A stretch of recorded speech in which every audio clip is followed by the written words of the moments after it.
Kannada big boss season 12 శని ఆదివారాల సంగతులు మీ ముందు ఉంచుతున్నాను. Sorry for the delay. కొన్ని కారణాంతరాల వల్ల నేను వీడియో సకాలంలో ఇవ్వలేకపోతున్నాను.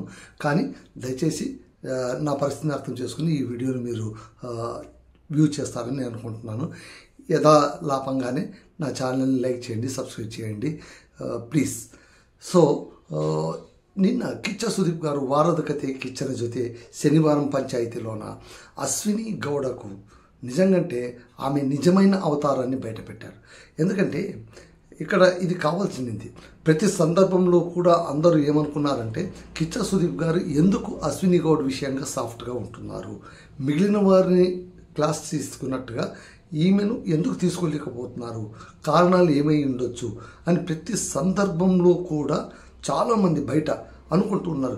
కడక్ క్లాస్ తీసుకునే కిచ్చ సుదీప్ గారు అశ్విని గౌడ్ విషయంగా ఎందుకు మెతక వైఖరి అవలంబిస్తున్నారు, ఆ విషయాలన్నింటినీ మళ్ళీ బ్రీఫింగ్ వెళ్ళిందో ఏమో తెలియదు. కానీ సరైన సందర్భం చూసి అదేమంటారు కర్ర కాల్చి వాత పెట్టినట్టుగా అద్భుతంగా ఆమెను రఫ్ఫాడించేశారు కిచ్చ సుదీప్ గారు.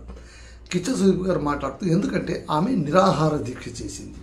అదే చెప్తారు, బిగ్ బాస్ నియమం ప్రకారము ఏ ఒక్కరూ కూడా భోజనం విషయంలోన అలాగే ఉండకూడదు. ఎందుకంటే మీ మెడికల్ కేర్ మా బాధ్యత కాబట్టి ఎందుకు మీరు నిరాహార దీక్ష తీసుకోవాల్సి వచ్చింది అని కారణాలు అడిగితే ఆమె నేను మనసుకు తీసుకోలేకపోయాను, చాలా నన్ను అవమానించారు, అది చేశారు ఇది చేశారు. రఘు ఎపిసోడ్ అంతా చెప్తుంది. రఘు ఉన్నారు.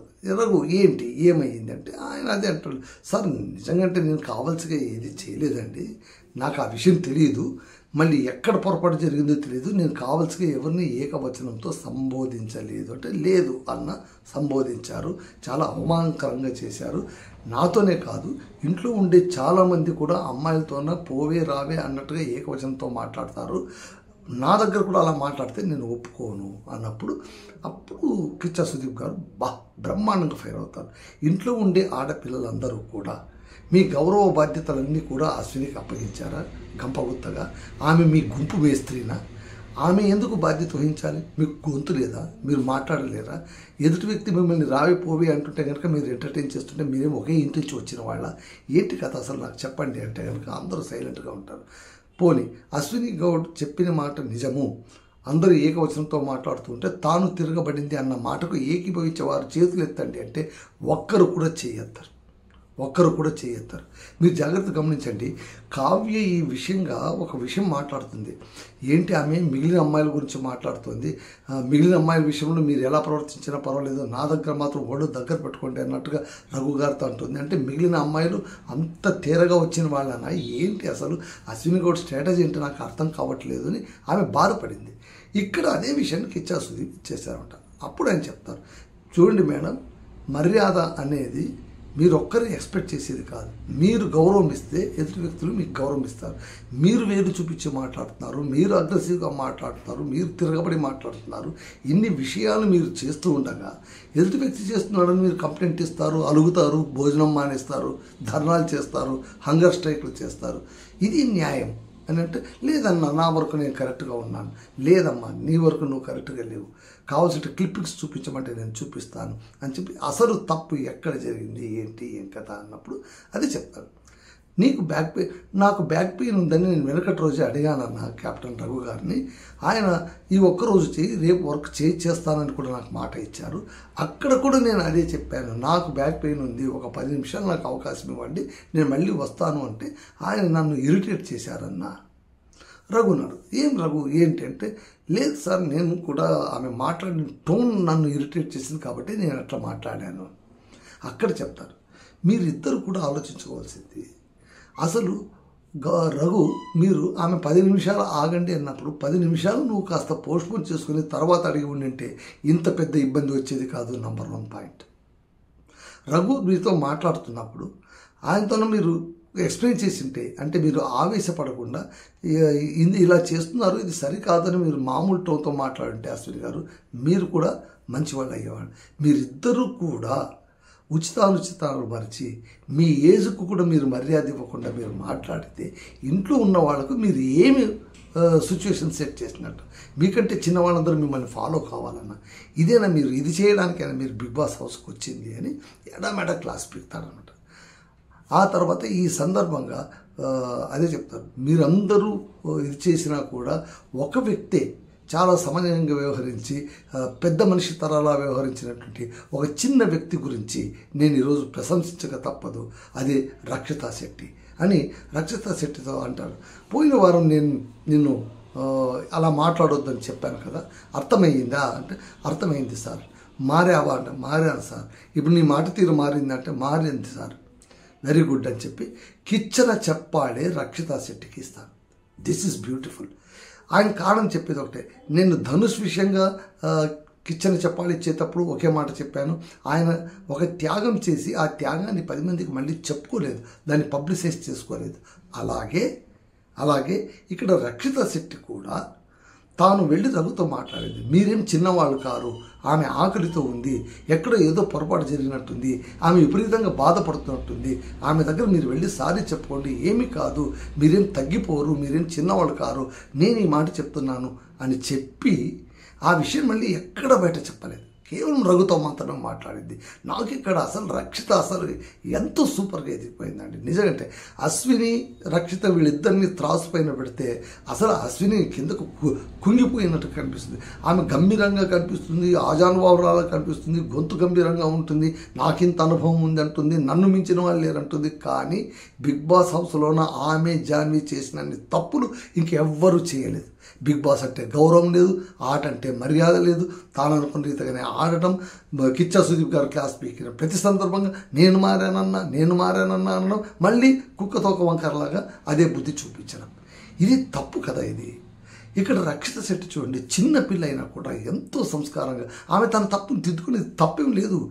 మనము ఒక దారిలో వెళుతూ ఉంటామండి, మాది తప్పని మనకు తెలిసినప్పుడు కానీ ఎదుటి వ్యక్తి చెప్పినప్పుడు కానీ తదనుగుణంగా మారడంలో తప్పేముంది, అది చిన్నతనం కాదు కదా. అది వీళ్ళు గమనించాలి. అది గమనించకపోవడం అనేది చాలా పెద్ద పొరపాటు అన్నమాట. సో ఈ రకంగా తీసుకుంటే అశ్విని బ్లండర్ చేసిందని చెప్పాలి. ఆమె మాట్లాడుతూ, ఆమె దురుసుగా మాట్లాడుతూ, ఆమె ఏకవచనంతో మాట్లాడుతూ, ఆమె వేలెత్తి చూపిస్తూ ఇతరులను మర్యాద ఇచ్చి మాట్లాడు అని డిమాండ్ చేయడం, కమాండ్ చేయడం కుదరని పని. నువ్వు మర్యాద మంది మీకు ఎందుకు మర్యాద ఇస్తారు, ఇవ్వాల్సిన అవసరం ఏముంది? పైగా మీరేం గొప్ప కాదు కదా. బిగ్ బాస్ హౌస్లో సభ్యులందరూ కామన్, అందరూ ఈక్వల్. రఘు వచ్చిన సందర్భంగా వైల్డ్ కార్డుగా ఆయన ఎంటర్ అయినప్పుడు మొదటి రోజు చెప్పారు, ఇక్కడ చిన్న పెద్ద తేడా లేదు, పెద్ద గొప్ప తేడా లేదు, అందరూ సభ్యులే, అందరూ కామనే అని రక్షిత శెట్టికి ఓటు వేశాడు కదా. అప్పుడైనా మీ తప్పు మీరు తెలుసుకోవాలి కదా. సో వేరే వాళ్ళను హార్ట్ చేస్తున్నప్పుడు, వేరే వాళ్ళని డాట్ చేస్తున్నప్పుడు తాను సంతోషంగా ఉండడం, ఆ తర్వాత తన వైపు రాగానే బాధపడడం, కన్నీళ్ళు పెట్టుకోవడం, it is not a fair game అని నాకు కూడా అనిపించింది. ఫ్రెండ్స్, మీకు ఎవరికైనా అనిపించింటే అశ్విని గౌడ్కు కిచ్చా సుదీప్ క్లాసు పీకాడు, అస్సలైన క్లాస్ పీకాడు, అగ్గి పుట్టించాడు అని మీకు అనిపిస్తే కామెంట్ బాక్స్లో ఖచ్చితంగా మీరు కామెంట్ చేయండి. అలాగే రక్షితా శెట్టికి కిచ్చన చెప్పాలి రావడం మీకు ఎలా అనిపించింది అనే కామెంట్ కూడా please right in comment box. ఇక గిల్లీ విషయానికి కూడా చాలా కామెడీగా మాట్లాడాడు. గిల్లీని అడిగాడు, ఏమైంది ఏంటి ఏం కదా, పోయి పులిబోండు తలపెట్టావు కదా అంటే, అవును సార్ నేను అదే అనుకోలేదు. అలాగే ఇక్కడ ఆట గురించి కూడా కిచ్చ అడిగాడు. అవును, చేతుల క్యాప్టెన్సీ ఎందుకు పోగొట్టుకున్నారు అశ్విని గారు? 12 నిమిషాల పాటు దాటిన వెంటనే బెల్ కొట్టమని కదా అడిగింది. అర్ధగంట సేపు గిల్లి అరుస్తున్నా కూడా మీరెందుకు మౌనంగా ఉన్నారు అంటే సేమ్ చెప్తుంది. అది నేను తీసుకోవాలనుకున్నాను, మొత్తం తీసుకోవాలనుకున్నాను, ఆ హీట్ నేను తీసుకోవాలి అంటే కిచ్చా సుదీప్ అంటారు, ఇది తెలివి తక్కువ పని, హీట్ తీసుకోవడం కాదు, నీకు ఆట అర్థం కాలేదు. మొట్టమొదట ఆటలో ఏముంది, ఆయన నిన్ను రెచ్చగొట్టాలి అన్నప్పుడు ఆయన ఏమైనా మాట్లాడతాడు. బిగ్ బాస్ ఆయనకు పర్మిషన్ ఇచ్చాడు రెచ్చగొట్టాలని. దాన్ని మీరు ఒక స్టేజ్ పోయిన తర్వాత పర్సనల్ లెవెల్కి వచ్చేసారు. కావ్య ఆ తర్వాత గిల్లి నన్ను పర్సనల్ లెవెల్గా నా పైన దండయాత్ర చేశారు, కానీ పోరాడదాం అనుకుని నేను నిలబడ్డాను, మౌనంగా ఉన్నాను అంటే అది నీ గొప్పతనం కానే కాదు. నేను మీకు లాస్ట్ ఎపిసోడ్లో చెప్పాను నా రివ్యూలోన, అసలు అశ్విని మైండ్ గేమ్ ఏంటంటే గిల్లీని డీఫేమ్ చేద్దామని. ఆయన గట్టిగా మాట్లాడడం ద్వారా ప్రజల దృష్టిలో ఆయన చులకన కావాలని ఈమె మైండ్ ప్లాన్ చేసింది. అందుకోసమే క్యాప్టెన్సీషిప్ను కూడా పక్కన పెట్టేసింది అని. అదే ఇక్కడ జరిగింది. అందుకే ఆయన అదే చెప్తారన్నమాట, ఇక్కడ గెలిచింది ఎవరు, ఓడింది ఎవరు అంటే గెలిచింది వాళ్ళు. నిన్ను రెచ్చగొట్టి వాళ్ళు గెలిచారు, రెచ్చిపోయి నువ్వు ఓడిపోయావు. ఇక్కడ ఎవరికి లాభం జరిగింది, ఎవరికి నష్టం జరిగింది అంటే లాభం వాళ్ళకి జరిగింది, నష్టం నీకు జరిగింది. ఒకసారి ఆలోచించు. అభిషేక్ కూడా అంటారు, ఎక్కడో పోయి ఎక్కడో వచ్చి నామినేషన్లో ఉన్నాడు, అక్కడెగిరి అక్కడొచ్చి ఇక్కడెగిరి చివరికి క్యాప్టెన్ అయిపోయావు, హౌ ఇట్ ఈస్ హ్యాపెన్ అంటే, ఏమో సార్ అంతా అలా జరిగింది అంటే, okay okay keep it up అని అంటారు. అభిషేక్ని ఇచ్చేస్తారు. ఆ తర్వాత ఇక్కడ సో అగైన్ ఆమెను ఇచ్చేస్తారన్నమాట. అలాగే ఇక్కడ నెక్స్ట్ సండే రోజు ఎపిసోడ్లో అంటే ఆ రోజు ఎపిసోడ్ సాటర్డే అనుకుంటాను, అక్కడ ఏం చేస్తారంటే ఆడియో క్లిప్ ఒకటి ప్లే చేస్తారు. మీరు అంటుంటారు కదా, నేను గౌరవంగా మాట్లాడతాను, వాళ్ళు గౌరవం తప్పి మాట్లాడతారని. ఎవరి గౌరవం ఎలా ఉందో, ఎవరు ఎలా మాట్లాడారో బట్టబయలు చేయాలంటే చాలా ఉంది. కానీ ఇక్కడ మేము మిమ్మల్ని కాపాడడానికి వచ్చాం, కానీ మీ మర్యాద తీయడానికి కాదు. ఇంత దూరం వచ్చాక మీకు ఒక ఆడియో క్లిప్ ప్లే చేస్తాను, అది వినండి, ఆ తర్వాత మాట్లాడండి అని ఆడియో క్లిప్ ప్లే చేస్తే అక్కడ అశ్విని కానీ జాన్వి కానీ రెచ్చిపోయి బండ బూతులు తిడుతున్నటువంటి ఆడియో క్లిప్ అది వినగానే అద్దరిపోయేది.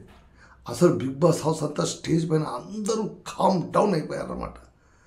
అది విన్న తర్వాత చెప్తారన్నమాట, అశ్విని ఇప్పుడు చెప్పండి, మీ భాష, మీ మర్యాద, మీ గౌరవం ఇప్పుడు మాట్లాడండి. అది మాట్లాడింది మీరే కదా, ఇప్పుడు మాట్లాడుతున్నది మీరే, అది మాట్లాడింది మీరే. ఏది నిజమైన అశ్విని? ఆ అశ్విని నిజమైన అశ్విన, ఈ అశ్విని నిజమైన అశ్విన? మీరే చెప్పండి అని అడగడంతో ఆమె దగ్గర ఆన్సర్ లేదు. ఆమె అవతారాన్ని, ఆమె వ్యవహారాన్ని ఆడియో క్లిప్ ద్వారా బట్ట బయలు చేసి ఆమెను ఒంటరిగా నిలబెట్టారు కిచ్చా సుదీప్ గారు. దట్ ఈస్ కిచ్చా సుదీప్ అనిపించింది. సూపర్, ఇది మనం ఎక్స్పెక్ట్ చేస్తున్నది, ఇలా చేయాలి. ఇక్కడ గిల్లీని కూడా, అసలు గిల్లీ కూడా చూడండి, ఆయన తన పనేదో తను చేసుకుంటూ వెళ్ళిపోతున్నాడు. ఆయన రెచ్చగొట్టాలని అన్నప్పుడు రెచ్చగొట్టాడు, ఆ తర్వాత వెళ్ళి సారీ అడిగాడు. అంత రెచ్చిపోయిన వాడు ఆ క్లిప్ కూడా చూపిస్తారు. మజా ఏంటంటే మీకు తర్వాత చెప్తాను. తాను వెళ్ళి మళ్ళీ అశ్విని గౌడ్ని వెళ్ళాడు, తప్పైపోయింది అది ఇదని క్షమించమని అడిగాడు, మెల్లగా ఆ రూమ్ నుంచి బయటకు వచ్చేసాడు. సో ఇక్కడ గిల్లీ సూపర్గా తన ఆట తాను ఆడేశాడు, మైండ్ గేమ్ ఆడేసి అక్కడ తనమేంటో తాను నిరూపించుకున్నాడు. తన అభిమానులు కూడా నేను కావాల్సి ఆమెను తిట్టలేదు, ఇట్ ఈస్ గేమ్లో ప్లాన్లో భాగము అని చెప్పేశాడు అనమాట. అలాగే కిచ్చా సుదీప్ గారు అది చెప్పిన తర్వాత కిచ్చా సుదీప్ గారు సో ఇక్కడ సీరియస్ నోట్ అయిపోయింది. ఇక్కడ అశ్విని రంగు బట్టబయలు అయిపోయింది. ఆమె ఆల్మోస్ట్ ఆమె ఇంకా ఆమె గురించి అందరికీ తెలుసు. ఇదే విషయాన్ని ఆమె తర్వాత జాన్వీతో కూర్చొని మాట్లాడుతుంది. జాన్వీతో అంటుంది, ఏంటి ప్రతి సందర్భంలో దెబ్బలు మనకే తగులుతున్నాయి, మన ఇద్దరికి మనం ఏమైనా రాంగ్గా వెళుతున్నామా? అన్న దగ్గర, కిచ్చా అన్న దగ్గర ప్రతి వారం కూడా మనకి క్లాస్ అవుతుంది కదా అంటే జాన్వి కూడా ఉంటుంది, అవును అమ్మ అశ్విని అమ్మ మనం కాస్త చూసుకోవాలి అది ఇది. వీళ్ళిద్దరూ కూడా తోడు దొంగలు, ఇద్దరు కలిసి ఆడతారు. ఇద్దరు చూడండి, వీళ్ళిద్దరు కొట్లాడుతున్నట్టు నటించామని బయట చెప్పుకున్నారు, మళ్ళీ ఇద్దరు కలిసిపోయారు. వీళ్ళిద్దరూ కూడా కరటక దమనకలు. మనకు మిత్రలాభం మిత్రభేదంలోనే 2 క్యారెక్టర్స్ ఉంటాయి, కరటక దమనకలు అని. సో అలాగే వీళ్ళిద్దరు కూడా తోడు దొంగలు. ఈ తోడు దొంగలు వీళ్ళ వ్యవహార శైలి ఇలాగే ఉంటుంది. ఆ తర్వాత గిల్లీతో కామెడీ, అంటే సండే రోజు కాబట్టి కామెడీగా ఆయన చేత కామెడీ స్కిట్ వేయిస్తారు. అశ్విని అపరిచితురాలిగా ఎలా ఉంటుంది, సండే వస్తే సాటర్డే సండే వస్తే ఎలా మాట్లాడుతుంది, మిగిలిన రోజులు ఎలా మాట్లాడుతుందంటే అసలు గిల్లీ అదరగొట్టేశాడు. దొరికింది ఛాన్స్ కదా అని. మామూలు రోజుల్లో అయితే కనుక బంటపుతులతో ఎవరు రా నువ్వు, ఏం రా నువ్వు అని అందరితో అనడం, కిచ్చా సుదీప్ రాగానే అది కాదన్నా, అలాగన్నా, ఇలాగన్నా అనడం, ఇట్లా వాయిస్ మార్చి ఎలా మాట్లాడుతుంది, కపటంగా ఎలా ఉంటుంది అనేది అది కూడా అశ్విని గౌడ్ కోసమే సండే సాటర్డే ఎపిసోడ్ జరిగిందని నాకైతే అనిపించింది. ఇప్పటికైనా ఆమె కళ్ళు తెరవాలి, ఆమె ఏం చేస్తుందో తెలుసుకోవాలి. లేకపోతే అతి తక్కువ సమయంలోన మరింత రంగు బట్టబయలై ఆమె బయటికి వెళ్ళిపోవడం ఖాయం. అది మాత్రం పక్కా. ఇక్కడ గిల్లీని తప్పు అనుకోవడానికి ఓకే, ఆ రోజు నాకే అనిపించింది, ఏందా ఇట్లా రెచ్చిపోయాడేంటి, ఇలా రెచ్చిపోవాలన్నా, ఎంత గేమ్ అయినా ఇలా మాట్లాడాలన్నా అని నాకు అనిపించిన మాట కూడా వాస్తవమే. బట్ ఏం చేద్దాం, మన చేతుల్లో లేదు. దాన్ని తీసుకునేటప్పుడు అశ్విని ఆలోచించాలి. 12 నిమిషాలు అయిన విషయం తనకు తెలుసట, అయినా తను వదిలేసిందట. ఎవరి కోసం ఈ త్యాగం? ఏం నిరూపిద్దామని, ఏం సందేశం ఇద్దామని? ఆ సందేశంలో పస ఎంత ఉంటుంది, అంత నస తప్ప అని నాకైతే అనిపించింది. మీకేమనిపించింది చెప్పండి ఫ్రెండ్స్. అలాగే ఇక నామినేషన్స్లోనే ఉన్న వాళ్ళందరినీ సేఫ్ చేసుకుంటూ వచ్చారు. చివరికి ధృవంత్ ఉన్నాడు, ఆ తర్వాత రిషా ఉన్నింది. సో వీళ్ళ మధ్యలో కూడా సేఫ్ అవుతూ వచ్చారు.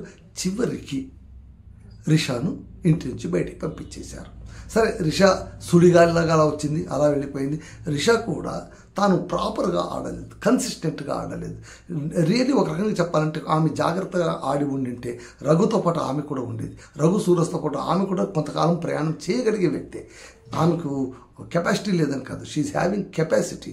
But at the same time temper losing అనేది చాలా ఎక్కువగా, చాలా తొందరగా ట్రిగ్గర్ అయిపోతుంది. గిల్లీ అనేటువంటి ఒక క్యారెక్టర్ బిగ్ బాస్ హౌస్లో ఉన్నంత వరకు షార్ట్ టెంపర్ అయిన వాళ్ళు, ట్రిగ్గర్ లూజ్ అయ్యే వాళ్ళు లూజ్ అవుతూనే ఉంటారు, వాళ్ళు డీఫేమ్ అవుతూనే ఉంటారు. ఏం లేదు, అతను ఎక్కడ స్విచ్ చేయాలో అక్కడ స్విచ్ చేస్తే వీళ్ళు 4 గంటల పాటు మాట్లాడుతూనే ఉంటారు. టేప్ రికార్డ్ స్విచ్ బటన్ ఎక్కడ ఉంది అనేది గిల్లీకి తెలిసినట్టుగా ఎవరికి తెలియదు. అందుకోసమే రిషా గౌడకి ఇట్లా స్విచ్ చేస్తే బడబడబడబడ వాగేస్తుంది, అశ్వినికి ఇట్లా స్విచ్ చేస్తే గబగబగో వాగేస్తుంది, జాన్వికి ఇట్లా స్విచ్ చేస్తే దడదడదడ వాగేస్తుంది. సో కర్త కర్మ క్రియ అంతా కూడా గిల్లీ అనేటట్టుగానే నడుస్తుంది. చూడాలి మళ్ళీ గిల్లీని బ్రేక్ చేసే క్యాండిడేట్ బయట నుంచి కాదు, ఇంట్లోనే ఎవరైనా తయారవుతారా చూడాలి. బట్ సూపర్గా ఆడుతున్నాడు గిల్లీ. ఎందుకంటే తన పోర్షన్ తనకు బాగా తెలుసు, తన పరిధులు తనకు బాగా తెలుసు, తాను ఎక్కడ లైన్ దాటినా కూడా మళ్ళీ వెనక్కి ఎట్లా రావాలని తెలుసు. అశ్విని గౌడ్తోనే రెచ్చిపోయి బూతులు తిట్టినట్టుగా తిట్టినా కూడా నెమ్మదిగా రూమ్లోకి వెళ్ళిపోయాడు, దండం పెట్టాడు, కాళ్ళకు నమస్కారం పెట్టాడు, బయటకు వచ్చేసి అయిపోయింది. ఇది బారా కొని మాఫీ, ఇది కదా కావాల్సింది, ఈ టాక్టిక్స్ కదా మనకు కావాల్సింది. సో రిషా గౌడ కూడా బయటికి వెళ్ళిపోయింది. ఈసారి రిషా గౌడ బయటికి వెళ్ళిపోయింది. అలాగే దిష్టి తీసే సీన్ కూడా ఒకటి చూపించి ఇచ్చేసారు. అంటే ఆ మూలగది ఎవరిది, ధ్రువంతు, ఆ తర్వాత అశ్విని, ఆ తర్వాత జాన్వి, వీళ్ళు ముగ్గురు కూడా కాంట్రవర్షియల్ క్యాండిడేట్సే. అందుకోసం గిల్లి అన్నాడు ఆ రూమ్లో ఎవరు వెళితే వాళ్ళు గ్యారెంటీ బయటకు వెళ్ళిపోతారు అని. చంద్రబాబు అట్లాగా బయట వెళ్ళిపోయాడు, మల్లమ్మని అట్లాగా బయటికి పంపించేశారు అని రకరకాల కారణాలు చెప్తారు. కాబట్టి ఎవరు వెళ్ళకూడదు అని. మరి నువ్వు కూడా వెళ్ళావు కదా అంటే కనుక నేను వెళ్ళాను కాబట్టి నాకు ఈరోజు ఇట్లా వచ్చే బలిపశు అయిపోయానని కూడా చెప్తాడనమాట. సో ఈ విధంగా సాటర్డే సండే సూపర్గా జరిగింది. కిచ్చా సుదీప్ గారు ఈసారి మటుకు ఆశతో ఎదురు చూస్తున్న ప్రేక్షకులకు అశ్వినికి ఎలాంటి క్లాసు పీకటం లేదు, ఆ క్లాసు పీకుతాడా లేదా అనుకునే వాళ్లకు మంచి ఫుల్ మీల్స్ పెట్టాడు. అద్భుతంగా క్లాస్ పీకారు, చెప్పారు. ఒక్క ఆడియో క్లిప్ అశ్విని అసలు రంగును బట్ట బయలు చేసింది. దీంతోనైనా ఆమె తెలుసుకుంటుందని మనమంతా ఆశించాలి. అది మనకు దురాశ అవుతుందేమో మనం చెప్పలేము. ఇదండి ఇవాళ ఎపిసోడ్ రివ్యూ. మళ్ళీ ఇవాళ ఎపిసోడ్ రివ్యూను రేపు నేను చాలా త్వరగా ఇస్తాను. ఈసారి ఆలస్యమైంది, దయచేసి క్షమించండి. This is Ramadurgam Masudan signing off.